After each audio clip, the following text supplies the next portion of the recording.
2024 оны байдлаар мансууруулах юм сэтгцэд нөлөөт бодис хууль бусаар ашиглах гэмтэрэгт холбогдсон хүмүүсийн дийлэнх нь буюу 69.4% нь 18-аас 30, 22.8% нь 31-ээс 44 насныхан байна.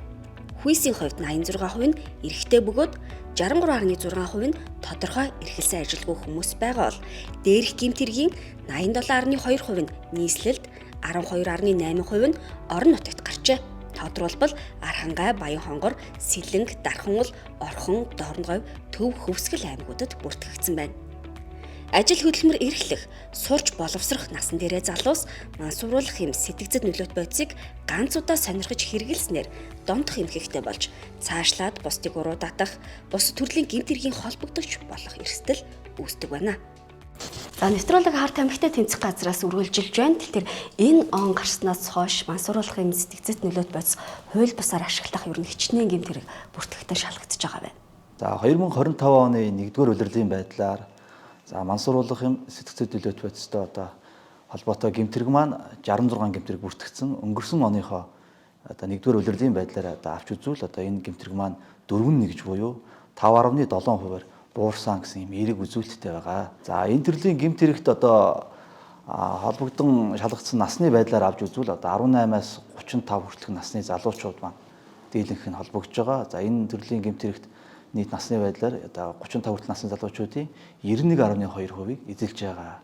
За энэ харт тамхи гэдэг зүйл асуудал зөвхөн Монгол улсын хувьд бас яригдах асуудал биш юм аа. Нэгдсэн үндэсний байгууллага, за дэлхийн бусад өндөр хөгжилтэй улс орнуудад бас нэлээд аюул болсон тий. За энэ нэгэн хариуцлагатай байхгүй бол энэ төрлийн гэмтэрэг маань өсөж байгаа. Нэгдсэн үндэсний байгууллагын гэмтэрэг харт тамхитай тэмцэх албанаас гаргасан судалгаагаар тэмцэхгүй бол энэ төрлийн гэмтэрэг маань 2030 он хэд 43% өснө гэсэн ийм харамсалтай тоо мэдээ бас гаргасан байгаа. Харт тамхи мансууруулах бодистой холбоотой нийт гэмтэргийн дийлэнх хувийг худалдаалах зорилгогүйгээр олж авах хадгалсан хэрэгүүд эзэлж байна.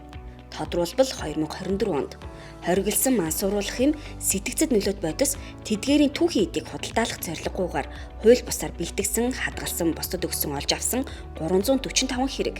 Мансууруулах юм сэтгцэд нөлөөт бодис тэдгээрийн түүхийн эдийг худалдаалах зорилгоор хууль бусаар олж авсан, бэлтгэсэн, боловсруулсан, хадгалсан, тээвэрлсэн, илгээсэн, худалдсан 68 хэрэг.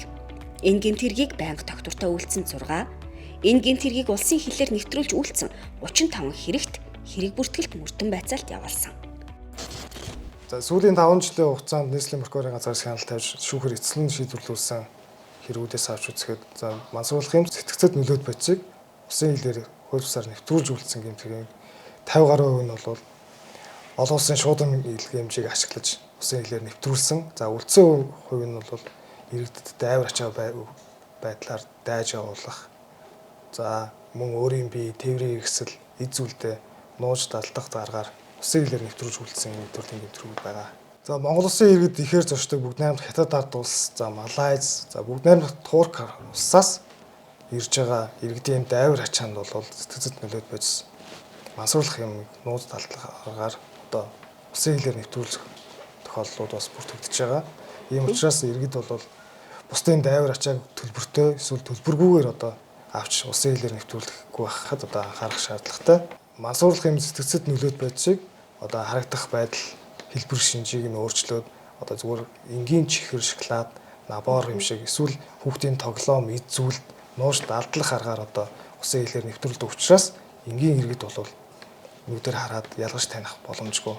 Тухайлбал бүгд найрамдах Турк улсаас Монгол улсад зорчин ирсэн Монгол улсын иргэн Б бусад иргэдийн адилаар төлбөртөөр бусдын дайвар ачааг авчирсан байгаа. Гэвч тухайн дайвар ачаанд нь Нэгдсэн үндэсний байгууллагын 1971 оны сэтгцэд нөлөөт бодисын тухай конвенцийн 20-р жагсаалд багтсан метамфетамины агуулмжтай мөс гэх нэршилтэй бодисоо хаваалгажсэн. За мөрдөн шалгах ажиллагаагаар холбогдох этгээдүүдийг олж тогтоож, анхан шатны шүүхээр бол эрүүгийн хариуцлага хүлээлгэсэн байгаа.